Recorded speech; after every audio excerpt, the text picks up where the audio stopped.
नमस्कार, स्वागत है आपका स्वदेश खबर में और मैं हूं आपके साथ तृप्ति उपाध्याय।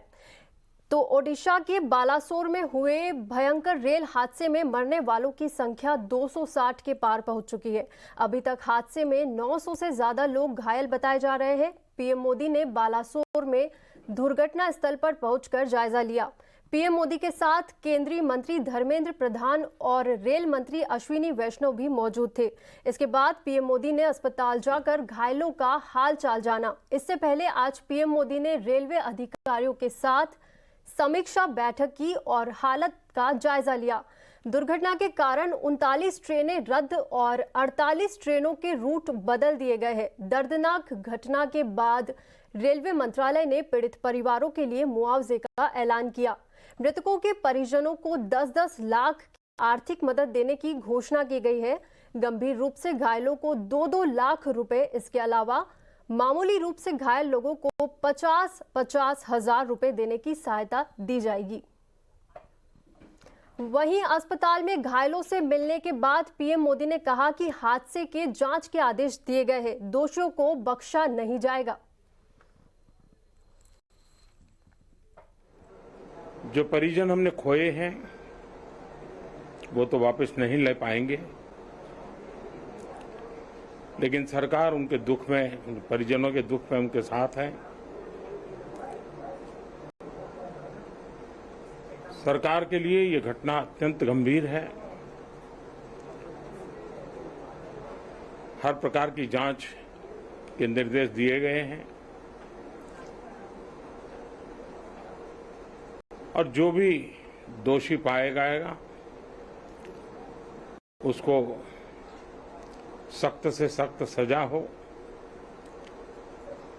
उसे बख्शा नहीं जाएगा। बालासोर में ट्रेन हादसे पर और क्या अपडेट है, डिटेल्स के साथ जुड़ गई है हमारी सहयोगी अद्रिजा साहा। अद्रिजा, ग्राउंड जीरो पर अब क्या हालात है, क्या अपडेट है अब वहां की, बताइए।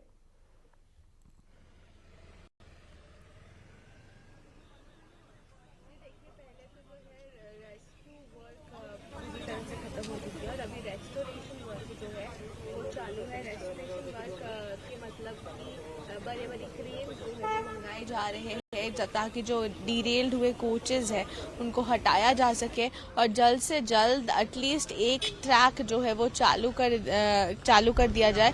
नरेंद्र मोदी ने भी जब आज विजिट किया था साइट को, तब उन्होंने देखा, उन्होंने विक्टिम से भी मिला और उनके बाद उन्होंने भी ये बोला कि रेलवे की तरफ पूरी की पूरी कोशिश की जा रही है ताकि जल्द से जल्द एटलीस्ट जो है एक ट्रैक जल्द से जल्द चालू कर दिया जाए, क्योंकि ये एक्सीडेंट की वजह से हमको पता है कि पूरे देश भर में लोगों को बहुत ज़्यादा परेशानियां हो रही है और हमें ये भी पता है कि बहुत सारे ट्रेन जो है वो डी रूट कर दिए गए हैं या फिर कैंसिल कर दिए गए हैं। तो इसकी वजह से जो है लोगों को काफ़ी परेशानियां हो रही है। तो जो एनडीआरएफ की टीम है वो लगातार रेस्क्यू ऑपरेशन चालू थे उनके, और अभी फिलहाल उनके रिस्टोरेशन जो है ऑपरेशन चालू है। वो रिस्टोरेशन ऑपरेशन के दौरान वो लोग जो डीरेल कोचेस है उनको हटा रहे हैं और एक उनका ऐसे मानना है कि कल दोपहर तक एटलीस्ट एक लाइन जो है वो सीधा वो खाली हो जाएगा और उसमें जो स्थिति है वो नॉर्मल में वापस आ जाएगी। जी अद्रिजा, हादसे की क्या वजह सामने आ रही है? पीएम मोदी ने जांच की बात की है और दोषियों को सख्त सजा मिलेगी, इसका भरोसा भी दिया है।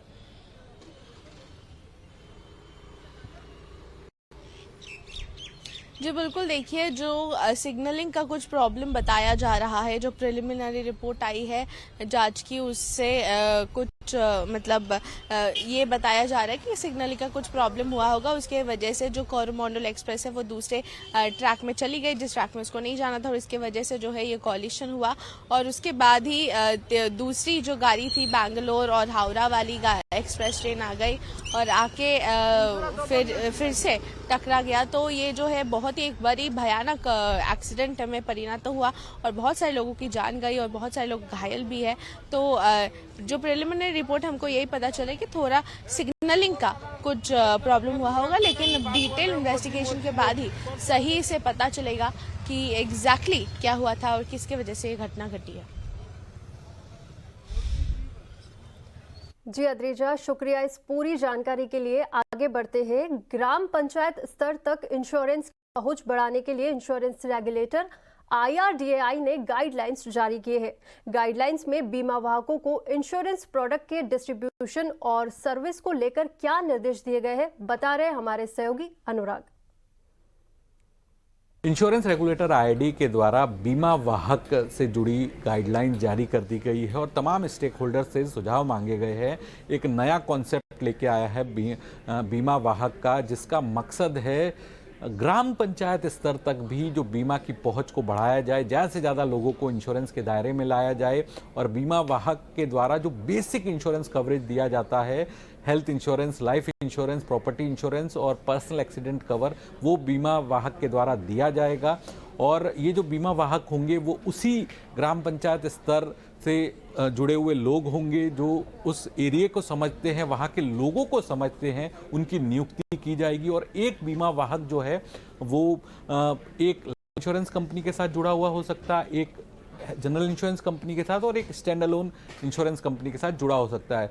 IRDAI के सर्कुलर के मुताबिक दो तरह के बीमा वाहक हो सकते हैं, एक इंडिविजुअल बीमा वाहक और एक कॉर्पोरेट बीमा वाहक। तो और कॉर्पोरेट जो बीमा वाहक होगा वो इंडिविजुअल बीमा वाहक की नियुक्ति कर सकता है। तो ये जो गाइडलाइंस है IRDAI के द्वारा जारी की गई है, जिसमें सभी पक्षकारों से सुझाव मांगे गए। इसके अलावा डिप्लॉयमेंट जो है बीमा वाहक का ग्राम पंचायत स्तर पे रिसोर्स के रूप में, खर्च के रूप में किस तरह से होगा वो भी बताया गया। लीड इंश्योरेंस कंपनी जो होगी लाइफ इंश्योरेंस सेक्टर की, उसका 40% हिस्सा होगा। नॉन लाइफ इंश्योरेंस की जो कंपनी होगी उसका 40% हिस्सा होगा। हेल्थ इंश्योरर जो होगा उसका 5% हिस्सा होगा और बाकी जो इंश्योरर है उनका हिस्सा 15% होगा। तो ये जो बीमा वाहक है वो बीमा विस्तार के प्रोडक्ट बेच पाएंगे, जिसमें बेसिक कवरेज होगा जो बिल्कुल सामान्य कवरेज है लाइफ इंश्योरेंस पॉलिसी का, हेल्थ इंश्योरेंस पॉलिसी का, पर्सनल एक्सीडेंट कवर का और प्रॉपर्टी इंश्योरेंस का। तो देश के अंदर इंश्योरेंस की पहुंच को बढ़ाने के लिए बीमा वाहक का जो कॉन्सेप्ट है IRDAI लेके आया है और इसकी जो गाइडलाइंस है वो इंश्योरेंस रेगुलेटर IRDAI के द्वारा जारी की गई है। भारत में कैंसर के मरीजों की तादाद 30% तक बढ़ने की उम्मीद है। ऐसे में कैंसर के मरीजों को बेहतर इलाज और ज्यादा सुविधा देने के मकसद से टाटा मेमोरियल नवी मुंबई, पंजाब के मुल्लापुर और आंध्र प्रदेश के विशाखापट्टनम में 3 नए कैंसर ट्रीटमेंट खुलने जा रहा है। सुविधाओं को विस्तार के लिए ICICI bank Tata memorial centre को बैंक के CSR फंड से 1200 करोड़ रुपए देगा, जिससे नए कैंसर ट्रीटमेंट सेंटर स्थापित किए जाएंगे।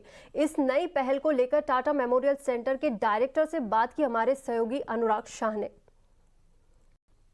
सर, मैं आपसे यही समझना चाहता था कि जिस तरह से आपने बताया कि आने वाले वक्त के अंदर जो कैंसर के मरीज है वो 30% दर से बढ़ेंगे, तो उसको देखते हुए अभी से ही स्टेप लेने जरूरी है। और उसी सिलसिले में क्या आप जो है अभी से इंफ्रास्ट्रक्चर को मजबूत कर रहे हैं?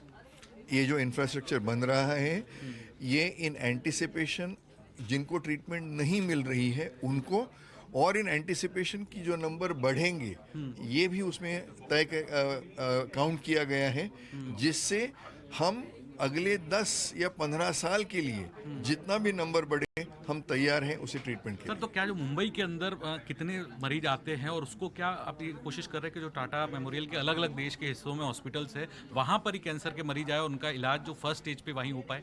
तो टाटा हॉस्पिटल में 15% पेशेंट बम्बई से आते हैं, 40% और 25% बाहर महाराष्ट्र से आते हैं और 60% महाराष्ट्र के बाहर से आते हैं। तो कोशिश ये रहेगी कि ये जो हब्स हैं, ये हब्स तैयार किए गए हैं ऑलरेडी। पंजाब, उत्तर प्रदेश, बिहार, उड़ीसा, सीमांध्र और आसाम, ये सभी जगह से जितने से ज़्यादा पेशेंट आते हैं यहाँ वो ट्रीटमेंट उनके घर के पास मिलेगी, जिससे यहाँ आने वाले पेशेंट कम हो। सर, तो ट्रीटमेंट की लागत भी कम होगी, क्योंकि जिस तरह से आप पैसा डाल रहे हैं, इतने बड़े अमाउंट में CSR का पैसा मिला और तो उससे रिसर्च में भी जाएगा, तो ओवरऑल जो अभी कैंसर का ट्रीटमेंट काफ़ी महंगा है, कई जो लोग हैं उसको अफोर्ड नहीं कर पाते, तो क्या हम देखेंगे? कैंसर की क्यूरेटिव ट्रीटमेंट महंगी नहीं है, जो रिकरेंट कैंसर है उनकी ट्रीटमेंट बहुत महंगी होती है। तो ये जो ट्रीटमेंट है महंगी भी ट्रीटमेंट हो, जैसे प्रोटॉन थेरेपी है, वो भी 60% पेशेंट को फ्री दी जाएगी और बाकी लोगों में कुछ राशि कमाएंगे उसमें से, जो बाकी लोगों के लिए यूज की जाएगी। हमसे बात करने के लिए बहुत बहुत शुक्रिया। Thank you. केंद्र सरकार ने जमाखोरी और अटकलों को रोकने के लिए तुअर और उड़द दाल पर स्टॉक लिमिट लगा दी है। थोक विक्रेताओं, खुदरा विक्रेताओं और बिग चेन रिटेलर्स, मिलर्स और इंपोर्टर्स के लिए स्टॉक लिमिट तत्काल प्रभाव से लागू कर दी है, जो 31 अक्टूबर तक जारी रहेगी। साथ ही केंद्र सरकार ने खाने के तेल के दाम घटाने के लिए भी अहम मीटिंग की। ज्यादा जानकारी दे रहे हैं समीर दीक्षित। महंगाई के मोर्चे पे और आम आदमी को राहत पहुंचाने के मकसद से सरकार ने दो अहम कदम उठाए हैं। पहला कदम है दालों को लेकर के और दूसरा कदम है एडिबल ऑयल को लेकर के। सबसे पहली बात कि सरकार ने उड़द दाल पर और तूर दाल पर स्टॉक लिमिट लगा दी है, जो कि अक्टूबर तक प्रभावी रहेगी। ये जो स्टॉक लिमिट है ये सभी रिटेलर्स के लिए, होलसेलर्स के लिए, ट्रेडर्स पर लागू होगी और इसका मकसद ये है कि किसी भी तरीके की होर्डिंग या ब्लैक मार्केटिंग को रोका जा सके और कीमतों को नियंत्रित रखा जा सके। ये स्टॉक लिमिट लागू की गई है और उसको लेकर के कंज्यूमर अफेयर्स मिनिस्ट्री ने फौरी तौर पे आदेश लागू भी कर दिया है, जो अब प्रभाव में आ गया है। दरअसल अगर तूर दाल की ही बात करें तो जून के महीने में अगर पिछले साल का आंकड़ा देखें और इस साल का आंकड़ा देखें तो इस साल रिटेल में जो तूर दाल की कीमत है वो तकरीबन 125 रुपये प्रति किलो पहुंच गई है, यानी कि ईयर ऑन ईयर कंपैरिजन पे ये बढ़ोतरी करीब 20% की है। ऐसे ही उड़द दाल में भी जो बढ़ोतरी है वो 8 से 10% की है। कीमतों में जो बढ़ोतरी हो रही है इसको लेकर के सरकार ने स्टॉक लिमिट जारी करी है, उसके भी आंकड़े जारी कर दिए कि कौन कितना स्टॉक होल्ड कर सकता है और उसको जो भी स्टॉक उसके पास है उसको गवर्नमेंट को उसकी वेबसाइट पर अपलोड भी करना होगा। अब बात एडिबल ऑयल की, तो एडिबल ऑयल खाद्य तेल की कीमतों पर जो लगातार ग्लोबल मार्केट में जो कमी आ रही है, जो नरमी आ रही है, इसका फायदा आम लोगों तक पहुंचे, इसको लेकर के सरकार ने सभी एडिबल ऑयल प्रोड्यूसर्स जो एसोसिएशन हैं, जो ट्रेडर्स हैं, उनके साथ में एक अहम बैठक करी। Department of food and public distribution की तरफ से महीने भर के भीतर ये दूसरी बैठक है। साफ तौर पर कह दिया गया है कि जो कीमतों में नरमी आ रही है ये अब रिटेल मार्केट में भी पास ऑन करना होगा। हालांकि ट्रेंड ये देखा गया है पिछले 3 महीने में, 6 महीने में कि एडिबल ऑयल की कीमतों में नरमी आ रही है, लेकिन जितनी तेजी से ग्लोबल मार्केट में और बड़े या यूं कहे होलसेल मार्केट में जो कमी आई है, रिटेल मार्केट में उतनी तेजी से पास ऑन नहीं हो रही है और यही सरकार की चिंता है, जिसको लेकर के बैठक की गई थी। और अब जितने भी स्टेक होल्डर हैं सरकार को आश्वासन दिया है कि अगले 15 दिन में, 30 दिन के भीतर आपको ये इस तरीके की एडिबल ऑयल की कीमतों में नरमी दिखनी रिटेल मार्केट में शुरू हो जाएगी। आईडीबीआई बैंक के विनिवेश की प्रक्रिया सही तरीके से आगे बढ़ रही है और अगले कुछ महीनों में इस पर बोलियां लगाई जा सकेगी। दीपम सचिव तुहिनकांत पांडे ने ईटी नाउ स्वदेश से खास बातचीत में ये बात कही। I'll begin by asking you my first question on Coal India OFS. Yes. So the question is that how the response has been, and are you exceeding the proceeds? The response has been very good. As you know that we had 3.5 times, almost 3.46 times the subscription yesterday. It was when it was for non-retail. आज retail में भी उसका अच्छा गया है और पूरा retail subscription oversubscribe हुआ है. तो I think the market has given a very good response to OFS. So given the GDP numbers, we have seen a strong numbers. It's a really surprising numbers. So what your response on that? Especially taking into consideration the disinvestment target you are looking at. So how the overall economic situation is going to support you?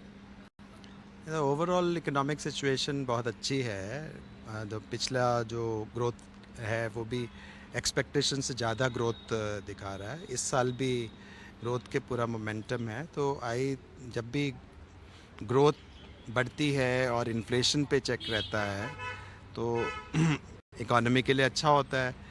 और हमारा जो disinvestment और dividend both दोनों की दृष्टि से यदि देखा जाए तो यदि अच्छी इकोनॉमिक परफॉर्मेंस होती है सीपीएससी की then the better performance of the CPSCs obviously will lead to better results on overall targets. So my next question that is with regard to other disinvestment proceedings that is underway. So what are their status, especially on IDBI Bank? The IDBI Bank is proceeding well. That is, I can say that. As you know that we have already the expression of interest and now there's a process of due diligence is on. So by when we can expect the financial bids to come out?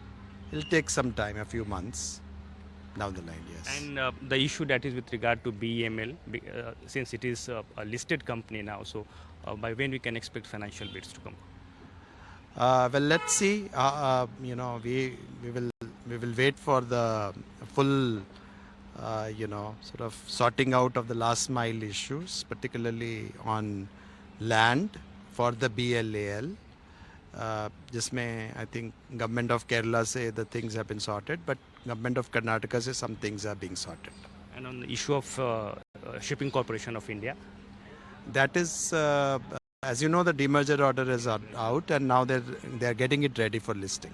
there are some reports that the Concord divestment process has been put on hold. Is this correct, sir? No, I don't think that's a correct situation. But we'll let you know when the decision is there for EOI. And last question, sir.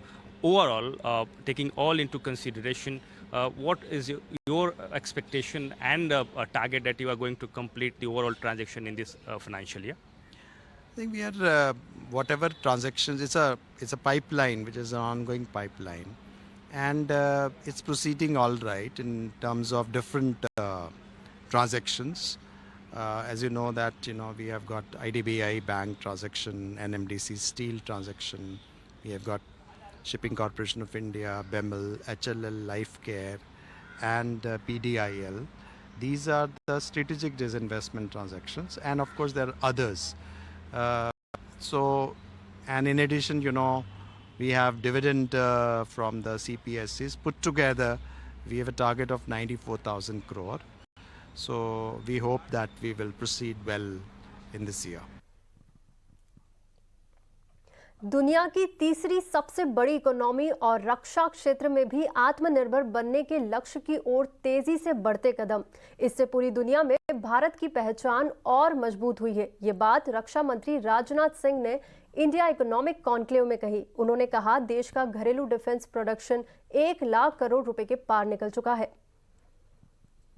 देश का रक्षा मंत्री होने के नाते अगर मैं भारत के defence sector की ओर आप सभी का ध्यान आकर्षित करूं, आप देखेंगे कि पिछले कुछ वर्षों में हमने इंडिया के डिफेंस सेक्टर में ट्रांसफॉर्मेटिव चेंज किया है। माननीय प्रधानमंत्री जी की इंस्पिरेशन से हमने आत्मनिर्भर भारत के संकल्प के साथ साथ डिफेंस सेक्टर में भारत को सेल्फ रिलायंट बनाने की दिशा में तेजी के साथ काम कर रहे हैं।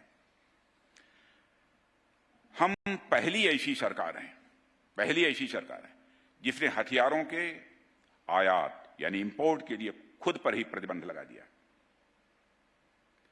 हमने सेनाओं की ओर से 411 आइटम्स की एवं डिफेंस पब्लिक सेक्टर अंडरटेकिंग्स की 4,666 आइटम्स की पॉजिटिव इंडिजिनाइजेशन लिस्ट जारी की है और इसमें शामिल लाइन रिप्लेसमेंट यूनिट्स, हथियार, गोले, बारूद, मिसाइल और अन्य प्रकार के रक्षा से संबंधित साजो सामान हैं, जिनका निर्माण अब केवल और केवल हमारे ही देश में होगा। हम किसी भी सूरत में दुनिया के दूसरे देशों से हम इंपोर्ट नहीं करते।